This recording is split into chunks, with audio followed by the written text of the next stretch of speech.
I shall see you later. Andy's going to come back over here at the table. Yeah, he's coming from the kiddie table. Because we're going to talk about something very exciting coming up, our 5-year anniversary segment.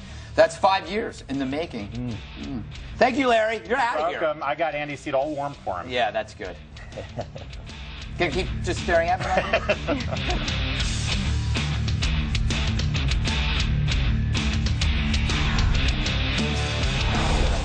It's been 5 years and countless tears, mostly from my houseboy Mario. He misses the outside world. Yet Monday marked Red Eye's 5th anniversary. Our first show aired February 6th, 2007. It was a different time then. Andy had highlights in his hair, and that's all I remember. God, I was drunk.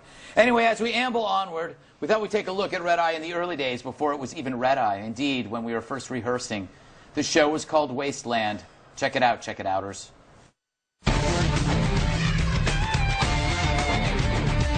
Hillary's also throwing her hat or her bonnet, so to speak, in the ring because she is a woman. She might wear a bonnet. I'm not sure. Construction helmet. Yeah. On a scale of 1 to 10, 1 being thin ankles, 10 being outrageously fat ankles, what are her chances of winning the nomination and the election? And I ask Bill because he's wearing a funny red shirt.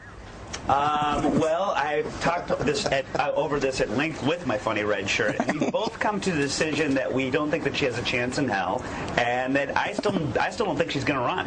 Why? I think especially if Obama is serious about this, I think that her people are. Why would Obama run? Isn't he in Pakistan? Greg. Pick up a paper. It doesn't have lots of cartoons in it. Actually, he might be. I don't know either. No, I mean, I think Hillary could definitely win the Democratic nomination, but I don't think there's any way she could win a general election. Why not? Because she's unlikable. She's horrible. She's a horrible public speaker. Wow. Eddie, you looked quite interesting there. Well, I have to say, though, I did like it better when Jon Favreau was the host. That was somebody who ate Jon Favreau. I was a hideous. I'm not that I'm anything to look at now, but Jesus, that's just. No, you're beautiful. Oh, thank you, Diane. I was a fat, sweaty ball of stench. I like that original, but just a bunch of guys sitting around chewing the fat. Exactly. What you get, and it's like almost like you're a voyeur. The most amazing thing about it was we were allowed to smoke in there. Remember? Yeah. And we were also kind of probably drunk.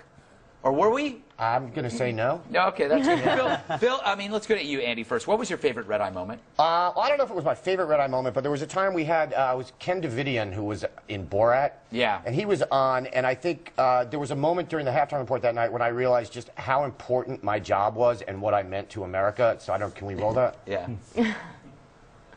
Oh, and just quickly, Ken, Greg wanted me to ask you a question. He was too shy to ask. Did you get to keep the gold lame shorts from Meet the Spartans? And if so, can he have them? What is your job title? Beat the hell out of me. Did you just come out halfway through and like give notes like in a little theater? Yes. And we go back to work? No, this part's not on the show. This is not on the show. This has not. This isn't. That's no, this won't be on the show. Next half. What kind of show would put this crap on the air? Are you kidding me? God. Who is this guy? I have no idea. Yeah. He was kind of scary. He was, but a very nice guy. And he'd never seen the show before, and he had no idea what this weird little man was, why he was asking him questions. I remember, you always made me nervous when the show started. You were the guest that made me the most nervous. Why? Because, because A, you lived in my apartment building, and we never talked. That was like on 43rd years ago, and you were a big star. Yeah. Oh, I'm a monumental nobody. You couldn't be next to a bigger zero right now. No. But I remember I was always nervous when you have to remember, on. Jim, we grew up watching you. Yes, we did. Yeah. We loved you in McHale's Navy. Yeah. Billy, what was your favorite moment? Well, I think as regular viewers know, this is a very sports-heavy show. Yes. So my favorite was on a personal level was throwing out the first pitch for the Chicago White Sox. I asked them, they didn't ask me. True.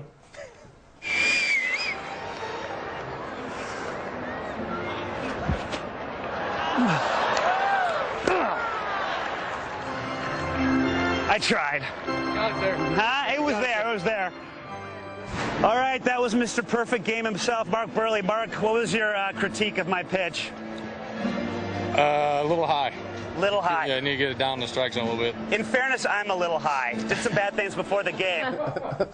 You know, actually, on a serious note, we lost two people that had a prominent role in that package. Mark Burley and agent manager Ozzie Guillen. But they're in a better place now. Miami. That is Yes. true. Diana, how does it make you feel when you're looking at these, knowing that for over a year you shunned all offers to come on our show? I was afraid the show was going to get me fired, and I'm still surprised that it didn't, but I'm happy that I finally accepted. I just remember walking through the halls and seeing her and going, hey, what's up? And she's like, just goes like this. Because That's not true. That never happened. Yes, it did. Well, I would That half the time I would reproach her. She, like me, was drunk at Rosie, and I thought to myself, "Oh, you think you're so great? You're just as drunk as me." Yeah. That part did happen. By the way, we still think every day that this show's going to get us fired. Yes, that's true. No, That's really true. not. I don't know what's happening even now.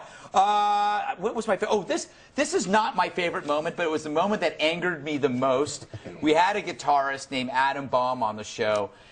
Who I'd asked him to play guitar and answer every question that I had for him with a solo, but what he didn't tell me was that at the end of it he was going to set fire to his guitar. On that note, we got to move on. Thank you, Adam Baum, for being here. Say goodbye. Oh, no. Yes! Rock and roll. The alarm is going off. Thank you, Adam. All right, everybody, stick around. We got more to come. All right, I was a big ball of fat. But no, the problem with that is I was laughing through that whole thing, but I thought we were definitely fired because that was in the newsroom with sprinklers on the ceilings, and if that had actually, he didn't tell us he was doing that, we could have all lost our jobs because the entire newsroom would have been flooded. And do you remember for an entire year the fire marshal alarm would just go off in the middle of news shows, in the middle of everything? I'm surprised it didn't go off then. We had, I assumed the next day we were gone. And I never talked to Adam again. I never talked to him again. I was like, I don't think, and he thought he did the greatest thing in the world. He had no idea. No, we ended up, like, security came out into the newsroom, and, like, we had to talk to them, or you had to talk to them afterwards, right? After the show? Yeah, it was bad. All right, we got to It's take like a break. the old expression, Greg, you climb the mountains and we trip on the molehills. All right. That's our joke. We got more. Stick around.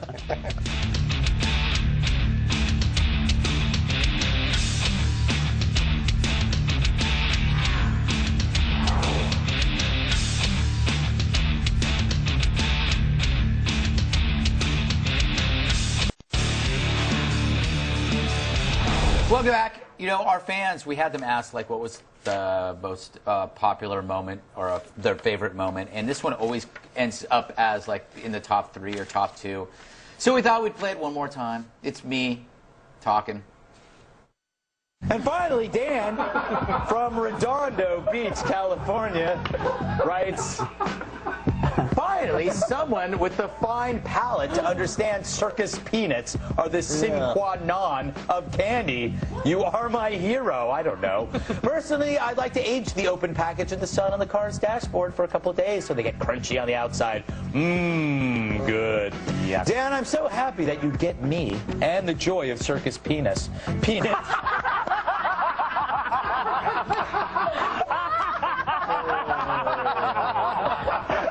That will be the name of your autobiography, The Joy of Circus Peanuts by Greg Gucko. Yeah, well, you know, you make mistakes. You make mistakes. But it's a good time to bring up our fans. We've had a very loyal fan base that has kept us going. And they started their own website, which is, as you know, The Activity Pit, which still goes strong. And a lot of people, you know, hear about the show. Because And now we have the Twitter hashtag, the Red Eye hashtag, which goes nuts during the show with all these insane fans, which is great. Yeah. I get a lot of generation. A lot of them at shows on the West Coast, especially. Like, you get them here, but it airs earlier there. Yeah. So you'd be surprised how many people come up.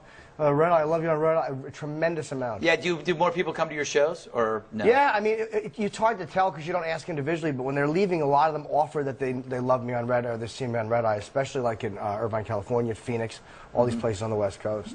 I repeated myself. I get that at my shows, too. Yeah, lately I've been getting, especially on the West Coast. Yeah. I get a lot of people saying At all it's those because of Red weddings Eye. I sing, actually, I get it all the time. Well, they have to say something to me, and they usually pet the donkey, on the way out. I don't ever What does really that get. mean? I don't ever really get. I've seen you on Red Eye. I do get a lot of. I see you have pink eye when I'm on the street, and I need to wear sunglasses or something until the inflammation comes down. Yes. Yes. Andy, who was your favorite guest? Oh, wow. That's tough. Greg Proops is always spectacular. I like Jim Norton a lot. Oh, Andy, come on. Diana Macedo, I think, is really good. Oh, my Lord. Fair point. Well done. Yeah, I don't know. I love Mark Lamont Hill. He's just always fun. But I don't know. I love them all equally great. They're like my children. Bill? Paul Prodenza.